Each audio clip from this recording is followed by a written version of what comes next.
Hello दोस्तों, कैसे हैं आप सब। Welcome to my first blog. ये मेरा पहला ब्लॉग है और मैं वट सावित्री पूजा का ये ब्लॉग लेकर आई हूँ। तो प्लीज़ आप सब लोग सपोर्ट करिएगा और शुरू करते हैं आज के ब्लॉग की। तो आप सब लोग मौसम देख रहे होंगे, आज का ठंडा मौसम है और ज़्यादा धूप नहीं है। तो सुबह सुबह सारे काम करके मैं आ गई हूँ किचन में और सबसे पहले मैं बनाने लगी हूँ जो पूजापा हमारे यहाँ बोलते हैं और भोग भी बोल सकते हैं भगवान के लिए, वट सावित्री माता के लिए। तो वही मैं बना रही हूँ। तो ये हमारे यहाँ तो इसको बरगदा बोलते हैं, जो ये गोल गोल बनते हैं मीठे आटे के। तो वही मैं बना रही हूँ। तो ये 12 की संख्या होती है और आज के दिन 12 की संख्या में ही पूजा होती है। जैसे कि ये जो बरगदा हैं ये 12 ही चढ़ते हैं और 12 ही पुण्य किए जाते हैं। तो मैंने ये बनाए हैं अपने लिए और मेरी सासू माँ हैं उनके लिए भी। तो जल्दी से ये सुबह सुबह सारी तैयारी कर रही हूँ।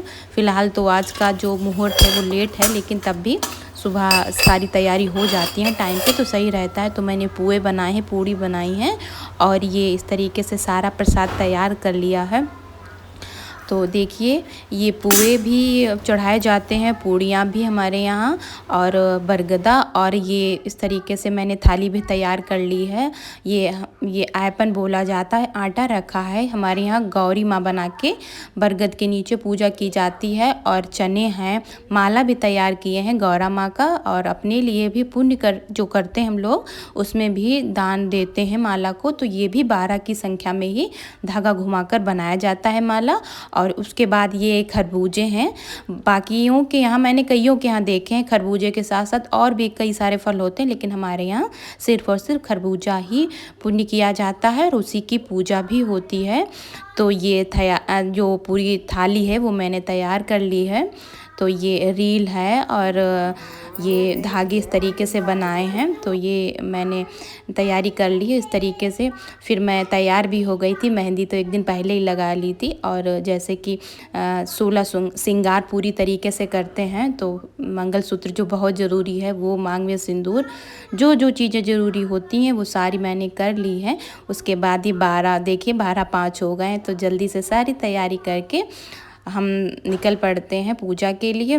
बहुत लोग तो घर पे ही जिस तरीके की सुविधा जिसको बन पाती है उस तरीके से पूजा की जाती है, लेकिन हमारे यहाँ तो बाहर ही पूजा की जाती है। अभी बरगद घर पे नहीं लाके पूजा करते हैं। देखिए कितनी सारी भीड़ है, बहुत भीड़ थी।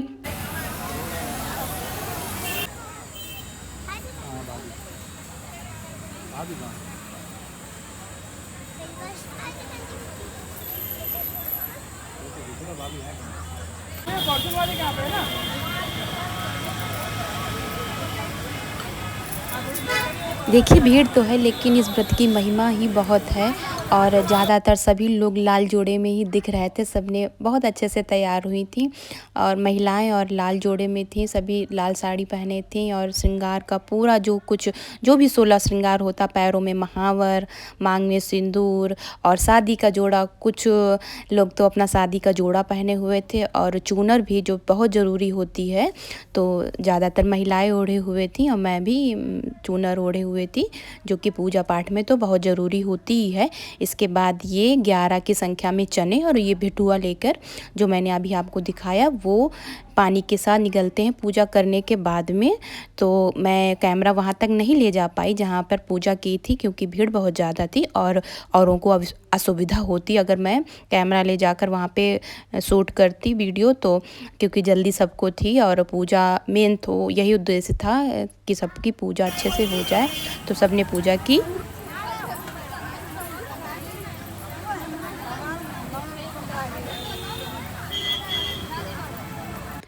देखिए हर घर का और हर जगह की पूजा पाठ का नियम थोड़ा बहुत बदला ज़रूर होता है। जैसा कि मैंने बताया कि मैंने आटे की गौरा माँ बनाकर वट वृक्ष के नीचे पूजा की थी। वट वृक्ष की पूजा भी करते हैं और गौरा माँ की भी पूजा करते हैं, साथ में उन्हीं का सुहाग लेते हैं। तो जिस तरीके से जिसके घर में जिस प्रकार से पूजा हो रही होती उसी प्रकार से करनी चाहिए। और मेरे यहाँ जिस तरीके से पूजा हुई उस तरीके से मैंने आप लोगों को पूरी तरीके से दिखाने और बताने की पूरी कोशिश की है। इसके बाद मैं घर धराकर मैंने ये दान पुण्य किया, जो कि 12 की संख्या में ही ये बरगदा होते हैं और पूड़ी पुआ श्रृंगार का सामान और फल भी होता है, जो कि मैंने पुण्य किया। इसी के बाद मैंने पानी पिया, तो ये मैंने पुण्य कर दिया था।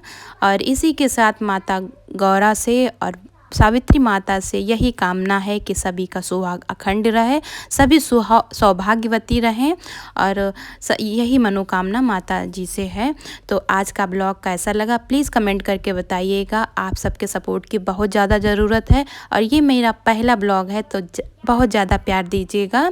आप ही के सपोर्ट से आगे बढ़ पाऊँगी और इसी तरीके से और जो भी ब्लॉग होंगे या जो भी पूजा पाठ से रिलेटेड जो भी वीडियो हैं मैं अपलोड करती रहूँगी अपने चैनल पर। तो आपकी सपोर्ट की बहुत ज़्यादा ज़रूरत है। तो इसी कामना के साथ एंड करते हैं आज के ब्लॉग की। राधे राधे।